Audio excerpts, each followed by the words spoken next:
Mucho antes de que Jesús viniera al mundo, en aquel humilde pesebre de Belén, antes incluso de que sus pies tocaran el polvo de los caminos de Galilea, Él ya existía desde la eternidad, pero no de la forma en que la humanidad llegaría a conocerlo.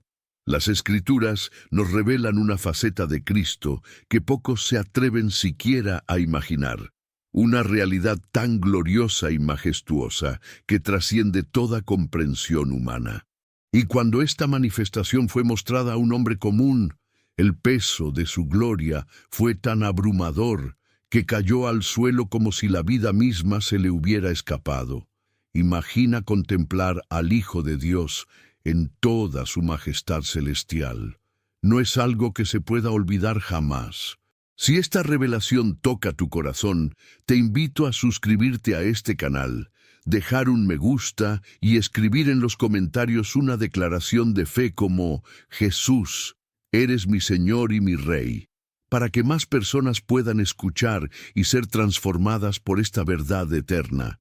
Mucho antes de que Jesús llegara envuelto en pañales a un pesebre en Belén, mucho antes de que sus pasos dejaran huellas en los polvorientos senderos de Galilea, Él ya existía desde la eternidad, pero no de la manera en que el mundo lo ha conocido. La Escritura nos abre una ventana a una manifestación de Cristo que pocos se atreven siquiera a imaginar. Un Jesús glorioso, majestuoso, revestido de autoridad divina absoluta. Y cuando esta revelación fue mostrada a un hombre común, el impacto fue tan abrumador que su cuerpo se desplomó al suelo como si la vida se le hubiera escapado. Estamos hablando de la visión más impresionante, sobrecogedora y transformadora registrada en toda la Biblia, la revelación del Cristo resucitado en el libro de Apocalipsis. No es solamente una imagen de esperanza, sino un encuentro directo con la divinidad en su máxima pureza y esplendor eterno. El apóstol Juan, quien había caminado junto a Jesús, quien había compartido con él el pan a orillas del mar, ahora lo contemplaba envuelto en una gloria indescriptible. Ya no había en él rastro alguno de una apariencia humana común. Todo lo que emanaba de su ser hablaba de eternidad, poder y santidad. El relato nos traslada a la isla de Patmos, donde Juan se encontraba exiliado. Era un día común de adoración, cuando de repente una voz potente, como el estruendo penetrante de una trompeta, rompió el silencio. Juan se volvió para ver quién hablaba, y lo que presenció desafía toda descripción racional. Entre 7 candelabros estaba alguien semejante a un hijo de hombre, vestido con una túnica que llegaba hasta sus pies y ceñido con una banda de oro en el pecho. Su cabello resplandecía blanco como la lana pura, sus ojos ardían como llamas de fuego, sus pies brillaban como bronce al rojo vivo y su voz retumbaba como el rugir de aguas impetuosas. De su boca salía una espada afilada de doble filo, y su rostro resplandecía como el sol en todo su fulgor. Apocalipsis 1:13-16. Aquella no era una metáfora poética.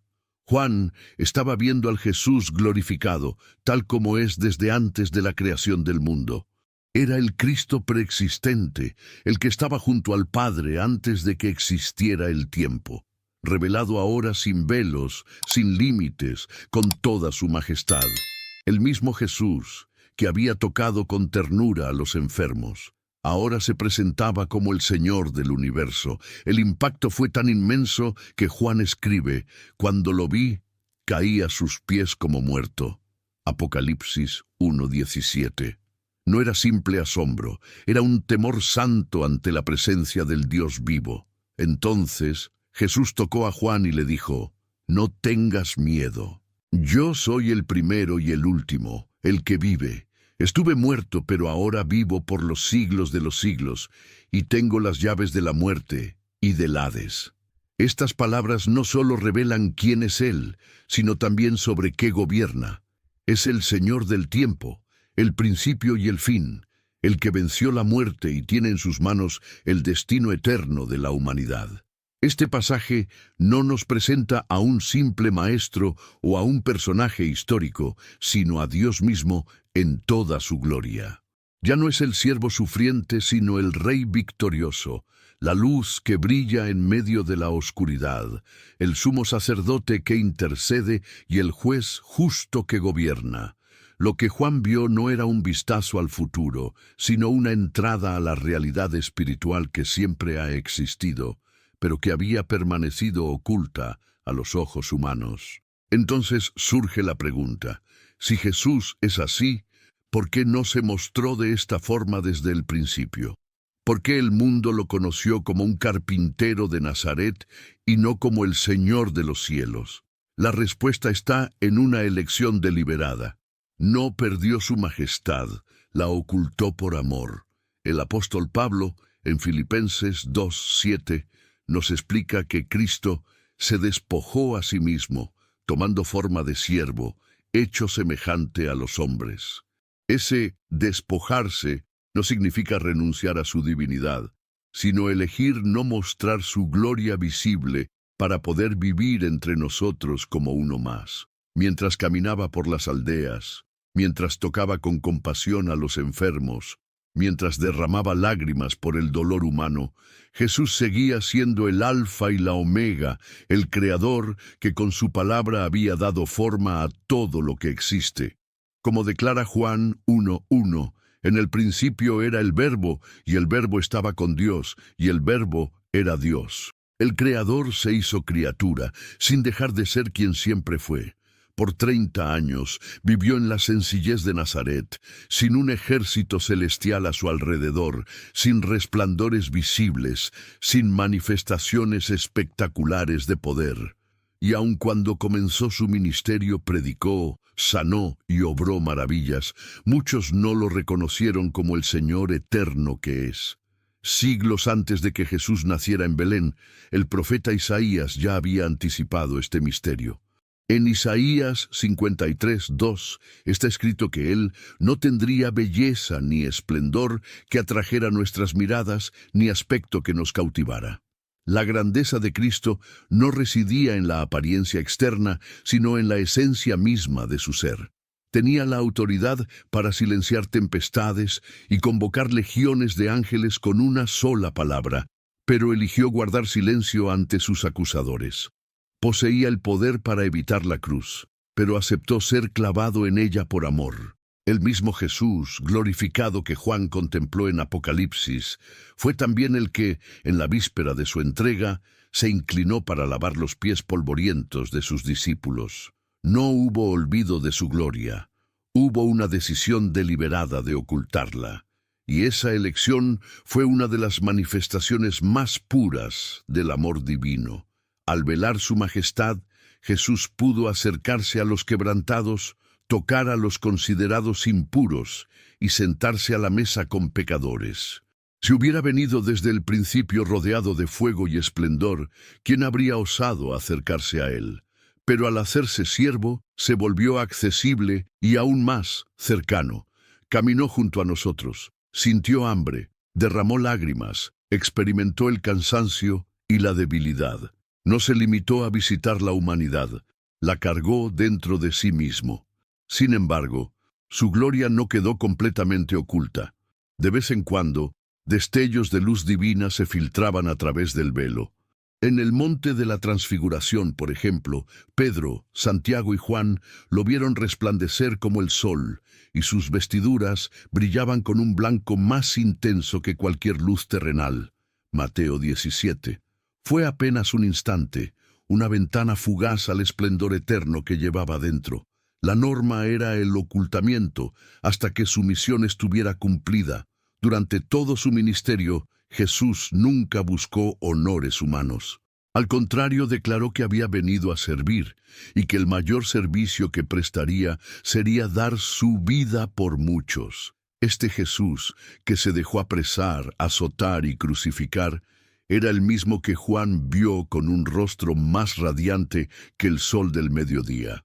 Y eso hace que su sacrificio sea aún más asombroso. La cruz no fue la derrota de un hombre, sino la humillación voluntaria de Dios. ¿Por qué lo haría? porque solo descendiendo hasta nosotros podría levantarnos, solo tomando forma de siervo podría liberarnos de la esclavitud del pecado, solo ocultando su majestad podría mostrarnos el amor en su forma más pura. Su vaciamiento no fue una pérdida, sino una entrega total. Cuando miramos este acto con ojos espirituales, entendemos que la gloria de Dios no siempre se manifiesta como el mundo espera. El mayor poder de todos se reveló en el silencio, en la sencillez de un hombre que, al mismo tiempo, era el Rey eterno. Y es precisamente en un momento de intimidad antes de su arresto, traición y crucifixión, que Jesús abre su corazón en una de las oraciones más profundas de toda la Escritura. En la quietud de esa noche, acompañado por sus discípulos, levantó la mirada al cielo y pronunció palabras que atraviesan los siglos. En Juan 17 no solo encontramos un discurso de despedida, sino la revelación de un misterio que antecede toda historia humana, que existía antes del tiempo y que solo Él podía declarar. Dijo: Padre, la hora ha llegado, glorifica a tu Hijo para que tu Hijo te glorifique a ti. Y luego añadió algo que transforma por completo nuestra comprensión: glorifícame junto a ti, con la gloria que tenía contigo antes de que el mundo existiera. Estas palabras no son poesía ni metáfora, son una declaración directa y contundente de su existencia eterna. Jesús está afirmando que antes de la creación ya compartía la gloria divina con el Padre. No es una súplica para recibir una recompensa por su sufrimiento, sino el deseo de regresar a lo que siempre le había pertenecido por derecho eterno. Cuando habla de la gloria que tenía contigo, nos está permitiendo asomarnos a su pasado eterno, a esa gloria antigua, anterior al mundo, que había estado oculta mientras cumplía su misión terrenal.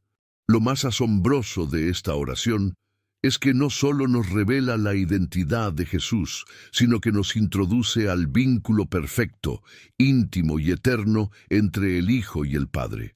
Una comunión de amor, poder y propósito que trasciende todo entendimiento humano y que nos invita a anhelar estar un día en esa misma presencia gloriosa. La manera en que Jesús habla en esta oración revela un nivel de intimidad y unidad absoluta con el Padre que trasciende cualquier relación humana. Esa gloria de la que Él habla no es algo ajeno ni prestado, sino compartido en la plenitud perfecta de la Trinidad. Jesús no fue creado. Él es coeterno y coigual, Dios Hijo, siempre existente junto al Padre antes de todas las edades. Isaías 42:8 declara: Yo soy el Señor, ese es mi nombre. Mi gloria no la daré a otro, ni mi alabanza a ídolos. Y sin embargo, esa misma gloria es compartida con Cristo. Esto solo puede significar una cosa: Jesús es Yahvé mismo. El apóstol Juan, que registró estas palabras, comprendió que en ese momento estaba escuchando de labios del Maestro un secreto que traspasaba los límites del tiempo. Esta oración es una ventana abierta a la eternidad. Es el Hijo, a punto de ser entregado a sus enemigos, afirmando con calma que su origen no es terrenal, que su misión no comenzó en Belén, sino en un trono glorioso sobre todos los cielos. Y añade algo que vuelve esta oración aún más impresionante: y esta es la vida eterna, que te conozcan a ti, el único Dios verdadero, y a Jesucristo, a quien has enviado. Con esto, une el conocimiento de Dios al conocimiento de sí mismo. Conocer al Padre es conocer al Hijo. No existe vida eterna fuera de esta revelación. La divinidad de Jesús no es un detalle secundario de la fe cristiana, es el corazón mismo de ella. Él no solo nos guía hacia Dios, Él es Dios conduciéndonos hacia sí mismo.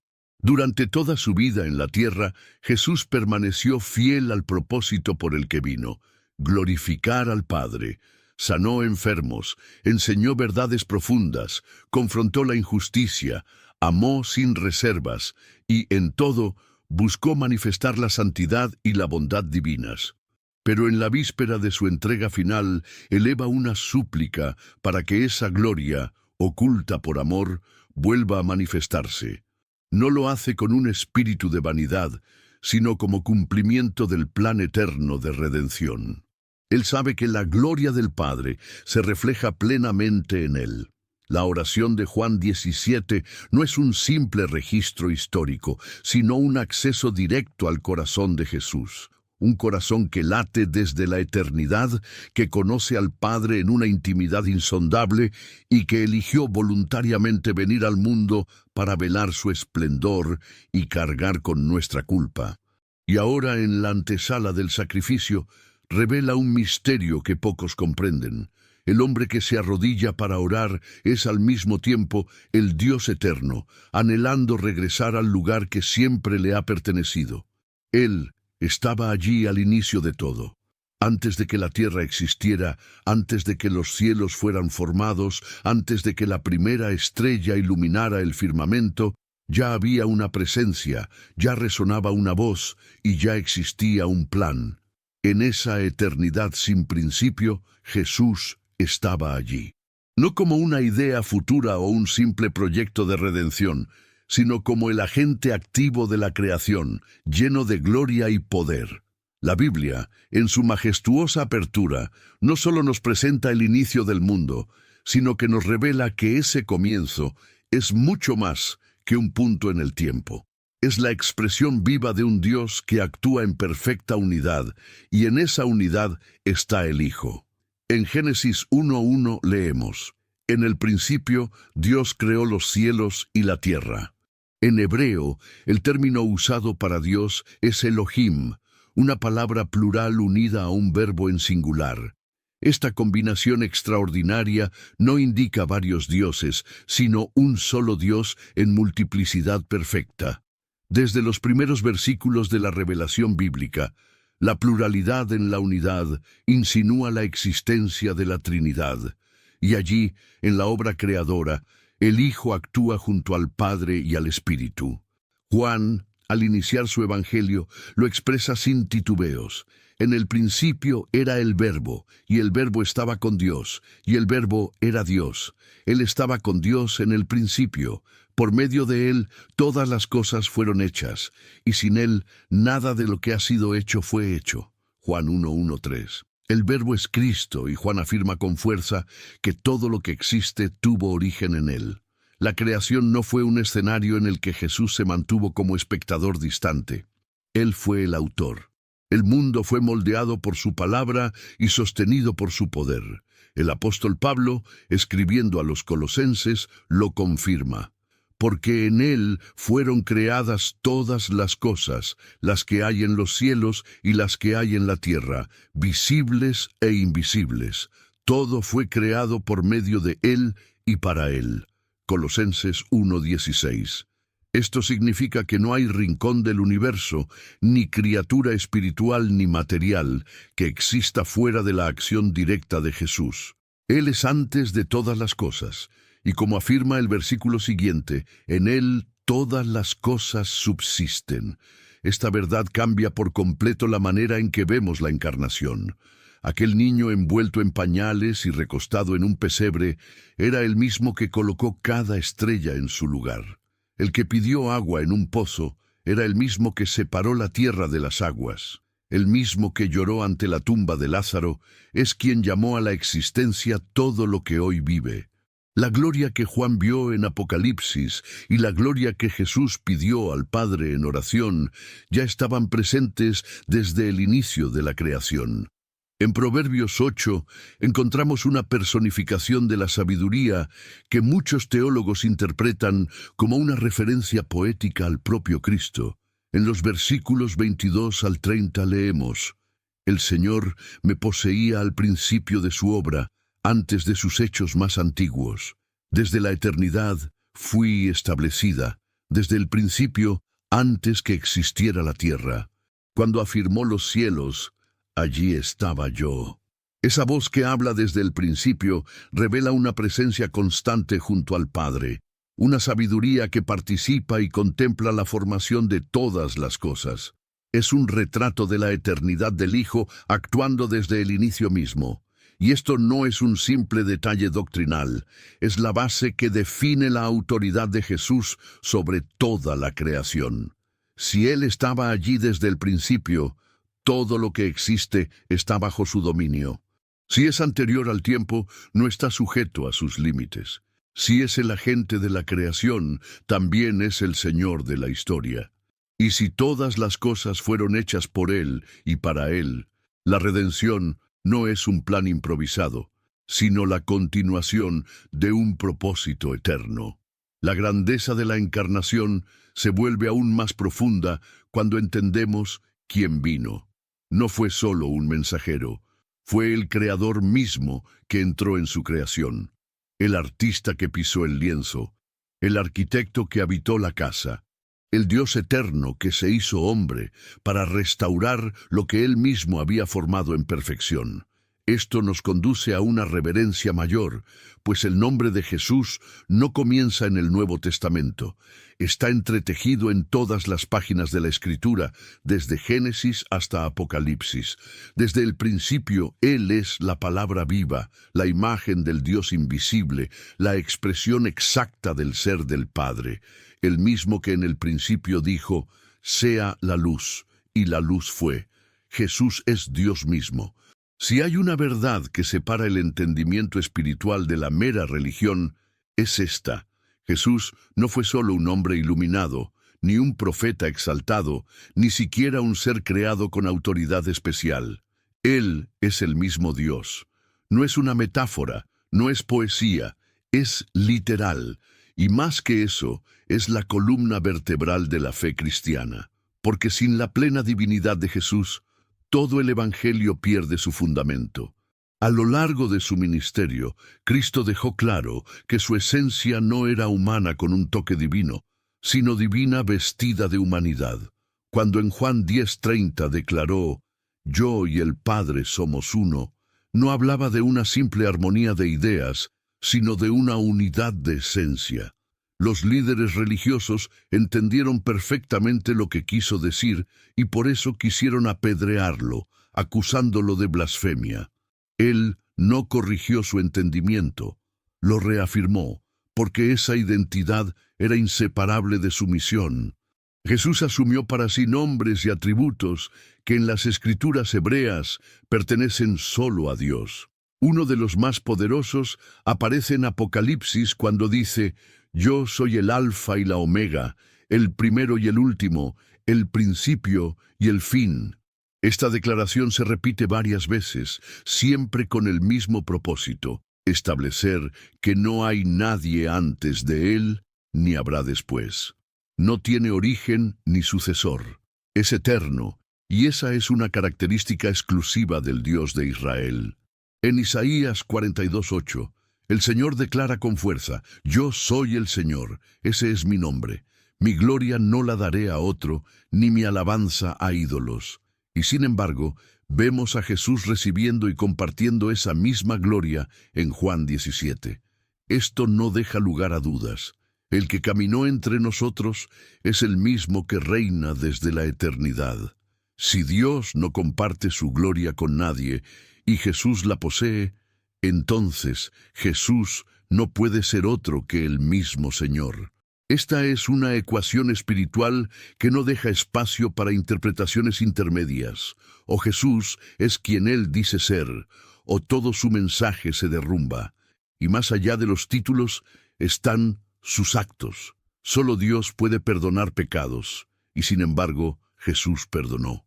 Solo Dios puede calmar el viento con una palabra, y Jesús ordenó al mar que se aquietara.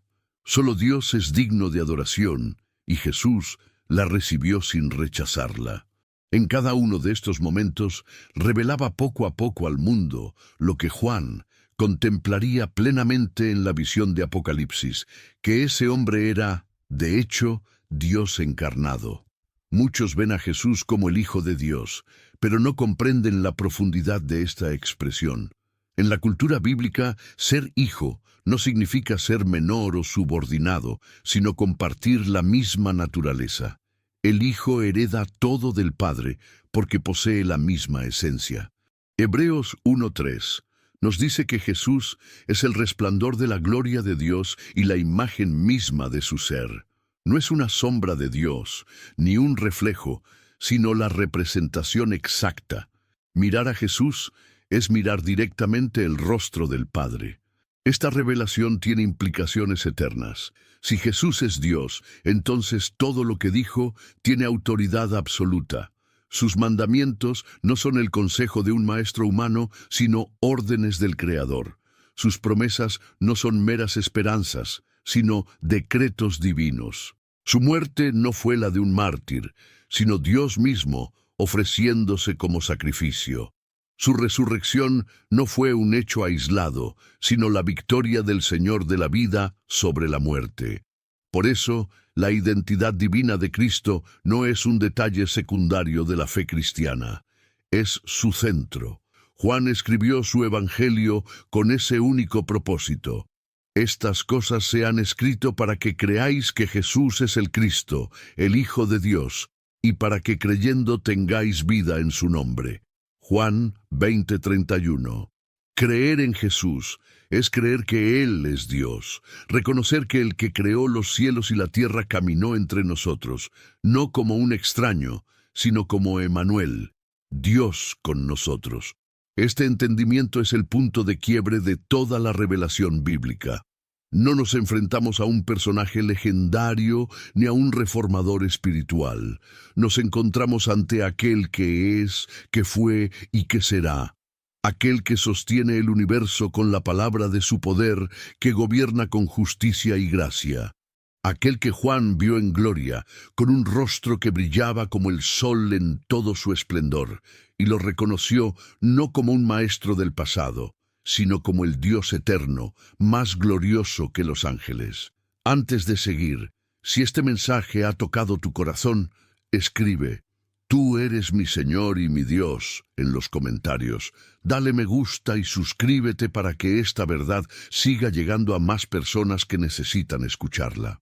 La visión que Juan tuvo en Patmos no puede compararse con ninguna otra manifestación celestial descrita en las Escrituras. Aunque la Biblia nos presenta imágenes impresionantes de ángeles y seres vivientes llenos de gloria, ninguno se acerca a lo que él contempló delante de aquel que caminaba entre los candelabros. La gloria de Jesús no era prestada, era inherente. Esta distinción es esencial para comprender que, aunque los ángeles sean criaturas sublimes, no comparten la esencia divina. Jesús, en cambio, es el mismo Dios revestido de majestad. Al describir lo que vio, Juan utiliza términos que nos remiten directamente a las visiones proféticas de Daniel y Ezequiel. En Apocalipsis 1:14-15 relata: Su cabeza y sus cabellos eran blancos como lana, tan blancos como la nieve, y sus ojos eran como llama de fuego. Sus pies eran semejantes al bronce bruñido, refulgente como en un horno, y su voz como estruendo de muchas aguas. Este lenguaje nos lleva directamente a Daniel 10, donde el profeta contempla a un ser con ojos como antorchas encendidas, brazos y pies como bronce pulido, y una voz como el rumor de una multitud. Ezequiel describe algo similar cuando presencia a los seres celestiales en su visión del trono de Dios en el capítulo 1. Habla de pies que brillaban como bronce reluciente, de movimientos como destellos de relámpagos, de rostros radiantes. Pero incluso estas grandes visiones apuntan a una gloria derivada, reflejada de Dios. En el caso de Jesús, sin embargo, la gloria brota de su propia naturaleza. La diferencia esencial está en el origen. Los ángeles reflejan la gloria de Dios porque fueron creados por Él para servirle. Jesús, en cambio, comparte esta gloria porque es de la misma esencia que el Padre. Esto significa que mientras los ángeles resplandecen con la luz que reciben, Cristo brilla con la luz que Él mismo es. Hebreos 1:3 declara que Él es el resplandor de la gloria de Dios y la imagen misma de su ser. Los ángeles son enviados como mensajeros. Jesús es la palabra eterna. El autor de Hebreos dedica los primeros capítulos a establecer esta supremacía. Ya en los versículos iniciales afirma que Dios jamás dijo a ningún ángel, «Tú eres mi hijo, yo te he engendrado hoy», ni les dijo, «Siéntate a mi diestra hasta que ponga a tus enemigos por estrado de tus pies». Hebreos 1:5-13. Estas distinciones no solo exaltan a Jesús, sino que aclaran cualquier confusión acerca de su identidad frente al mundo espiritual. Más allá de su apariencia física y de sus títulos, hay un elemento que confirma su gloria superior: la adoración. En Apocalipsis 5, todos los seres celestiales caen delante del Cordero y cantan, «Digno eres de tomar el libro y de abrir sus sellos, porque fuiste inmolado, y con tu sangre compraste para Dios gente de toda tribu, lengua, pueblo y nación». Este es un momento decisivo en la narrativa de la revelación. No hay vacilación ni ambigüedad. Toda la creación reconoce el valor de Jesús y rinde a Él una honra que solo pertenece a Dios. La visión de Juan no solo exaltó a Cristo, sino que dejó claro que está por encima de todo. Sus ojos como llama de fuego simbolizan discernimiento absoluto, pureza inalcanzable, la capacidad de juzgar perfectamente. Sus pies, como bronce bruñido, representan firmeza, poder y autoridad. Su voz, como el estruendo de muchas aguas, carga el peso mismo de la creación, la autoridad de la palabra que formó los cielos y la tierra. Ningún ángel, por glorioso que sea, es descrito con estos atributos. Esa gloria trascendente no puede confundirse con la de una criatura, por muy exaltada que sea, es la gloria del Creador. Y si los cielos se inclinan ante Él, si los ángeles se postran en adoración y los profetas caen como muertos en su presencia, no queda duda alguna. Lo que Juan vio no fue un mensajero celestial, sino al Rey eterno. El mismo que en el principio dijo, «Sea la luz». El mismo que en la plenitud de los tiempos se hizo carne y que ahora, resucitado y exaltado, se presenta en esplendor ante el cielo y la tierra. Él tiene las llaves del cielo y del infierno. Cuando Juan cayó como muerto ante la presencia gloriosa de Jesús, una mano tocó su hombro. La misma voz que parecía mandar a los cielos y hacer temblar la tierra, le habló con ternura. «No temas, yo soy el primero y el último. Yo soy el que vive. Estuve muerto, pero ahora vivo por los siglos de los siglos, y tengo las llaves de la muerte y del Hades». Apocalipsis 1:18. Estas palabras encierran una verdad que trasciende cualquier límite terrenal. Jesús tiene el control absoluto sobre la vida, la muerte y el destino eterno de todos los seres. En el mundo antiguo, quien poseía las llaves era el guardián de la puerta, el único con autoridad para permitir o negar acceso. Tener las llaves significaba poseer un poder legítimo e incuestionable. Jesús no dice que obtuvo estas llaves por una conquista reciente, sino que ahora, como resucitado, ejerce plena autoridad sobre lo que la humanidad más teme y menos comprende, el fin de la vida y lo que está más allá. Él no solo derrotó la muerte, la domina. Al declarar que tiene las llaves de la muerte, afirma que el enemigo final de la humanidad ya no es una amenaza incontrolable. Descendió a las profundidades, venció el poder de la tumba y ascendió con total autoridad. La muerte, que siempre representó separación y pérdida, se ha convertido en un portal bajo la jurisdicción de Cristo. Ningún ser humano cruza ese límite sin su conocimiento. Ningún alma se pierde fuera de su mirada. Él es también Señor de lo invisible. Y al mencionar que posee las llaves del Hades, Jesús revela que también gobierna el reino de los muertos. Esta palabra, usada en las Escrituras para describir el estado intermedio tras la muerte, el lugar de las almas invisibles, ya no es dominio del temor, sino un territorio bajo el mandato del Hijo de Dios. Ninguna criatura, por malvada que sea, posee este tipo de poder. Ni siquiera el diablo puede reclamar tal autoridad. Esta es una verdad fundamental. Satanás no es el señor del infierno, es un derrotado que será lanzado allí. El único que puede abrir o cerrar ese lugar es Jesús. Y esta autoridad no la obtuvo mediante fuerza bruta, sino a través de un sacrificio voluntario. Al entregar su vida en la cruz, Jesús asumió el castigo que nos correspondía. Experimentó la muerte como hombre, pero resucitó como el Dios victorioso. Y su resurrección no fue simplemente un regreso a la vida, fue la declaración pública de que Él reina sobre todos los reinos, terrenales, celestiales y eternos. Como Pablo escribió a los filipenses, por lo cual Dios también le exaltó hasta lo sumo y le dio un nombre que es sobre todo nombre, para que en el nombre de Jesús se doble toda rodilla. Filipenses 2, 9, 10. El impacto de esta verdad transforma por completo nuestra perspectiva sobre el final. Para el mundo, la muerte es el punto final. Para los que creen en Cristo, es una transición supervisada por el Señor de la vida. Nada en nuestro futuro eterno está fuera de sus manos. Él tiene las llaves. Él está en control. Sabe exactamente a dónde será conducida cada vida, no por casualidad, sino con justicia, verdad y gracia. La imagen de Jesús sosteniendo las llaves no es un símbolo vacío, es un testimonio claro de su soberanía espiritual. No comparte este dominio con nadie. No hay tribunal, poder o fuerza, ni en este mundo, ni en ningún otro, que pueda oponerse a su decisión.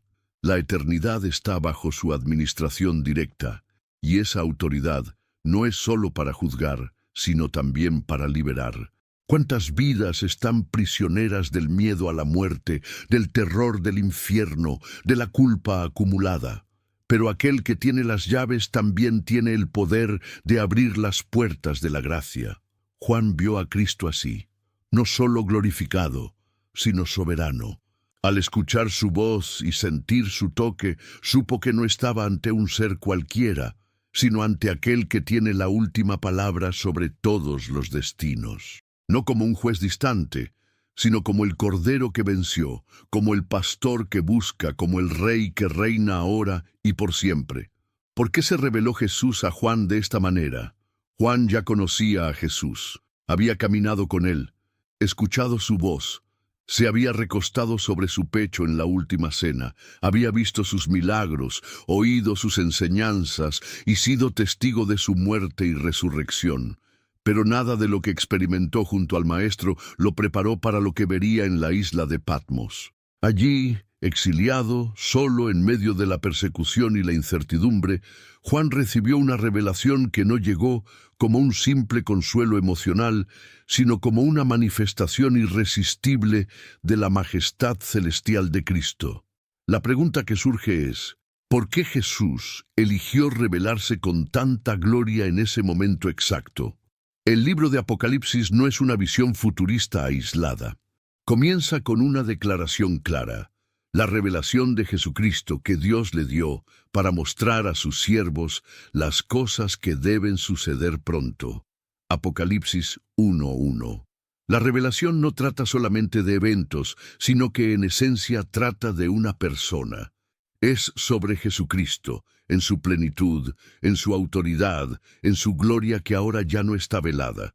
Esta revelación fue dada a Juan para ser compartida, no como el recuerdo de un pasado glorioso, sino como un llamado urgente para el presente y el futuro. Juan estaba en el exilio, la iglesia sufría persecución, muchos cristianos eran asesinados por su fe. El imperio romano parecía invencible y los seguidores de Cristo eran una minoría frágil y marginada. En medio de esta escena de miedo y opresión, Jesús no apareció a Juan como el siervo sufriente ni como el maestro humilde. Se presentó como rey, como juez, como el Señor absoluto de la historia. El mensaje era claro. Mostrar a la iglesia que, aun cuando todo parece fuera de control, el trono sigue ocupado, y quien está sentado en él es el mismo que una vez caminó entre los hombres. La revelación gloriosa fue una respuesta directa al caos que el mundo estaba experimentando. Jesús se muestra como aquel que camina entre los candelabros, símbolo de las iglesias, para afirmar: yo estoy presente entre ustedes. Apocalipsis 1:13. No es un líder distante ni un recuerdo devocional. Es el Dios vivo en medio de su pueblo. Cada detalle de la visión comunica autoridad. Sus ojos como fuego muestran que lo ve todo. La espada que sale de su boca revela el poder incontestable de su palabra. La mano derecha que sostiene las estrellas muestra que los líderes de su iglesia están bajo su cuidado. Y su voz, como el sonido de muchas aguas, revela una autoridad que no puede ser silenciada. Esta visión no fue entregada únicamente para consolar a Juan en su soledad, sino para despertar a toda una generación que necesitaba recordar quién es el verdadero rey. En un tiempo donde los emperadores romanos vestían túnicas recubiertas de oro, exigían adoración como si fueran divinos y gobernaban con un poder que aplastaba a cualquiera que se opusiera, Cristo se presenta de manera totalmente diferente. Revestido con vestiduras sacerdotales, transmitiendo autoridad eterna, pero no imponiéndose con violencia, sino dejando claro que todo poder legítimo le pertenece por derecho. No tuvo que arrebatar tronos humanos, porque ya gobierna desde el trono celestial. Esta revelación también vino para corregir una visión distorsionada que algunos habían adoptado con el tiempo. Era posible que incluso discípulos fieles comenzaran a recordarlo solo como un personaje histórico, un maestro admirable que vivió, murió y dejó enseñanzas profundas, pero nada más. La revelación rompe esa imagen reducida. Jesús no es un recuerdo del pasado, es una realidad viva. Se presenta como aquel que tiene en sus manos las llaves de la eternidad, que camina entre su pueblo y que volverá revestido de gloria. Su propósito es restaurar la reverencia perdida, reavivar la fe que se enfría y encender una esperanza que resista cualquier prueba. Cuando Juan contempló esa visión, cayó como muerto, no por miedo físico, sino por la conciencia abrumadora de estar en presencia del Dios eterno. Era el mismo Cristo que conoció en Galilea, pero ahora manifestado en toda su plenitud y gloria. Y esta es exactamente la visión que el mundo actual necesita redescubrir. No una imagen cultural adaptada a modas, ni una representación limitada a nuestra imaginación, sino el Cristo vivo, soberano, presente y actuante. La revelación dada a Juan en Patmos no fue solo para confortar a un hombre, sino para recordarle a cada generación que Él sigue en el centro de la historia y que todo se sostiene bajo su autoridad. Al recorrer este mensaje, hemos cruzado el velo del tiempo y contemplado al que estaba junto a Dios antes de que existiera cualquier cosa. Lo hemos visto en su gloria eterna. Hemos escuchado su voz como el estruendo de muchas aguas y hemos comprendido que no es solamente la figura central de la fe cristiana. Él es Dios mismo. Desde su existencia previa a la creación hasta su revelación gloriosa y majestuosa, la identidad de Jesucristo se presenta clara, firme e imposible de cuestionar.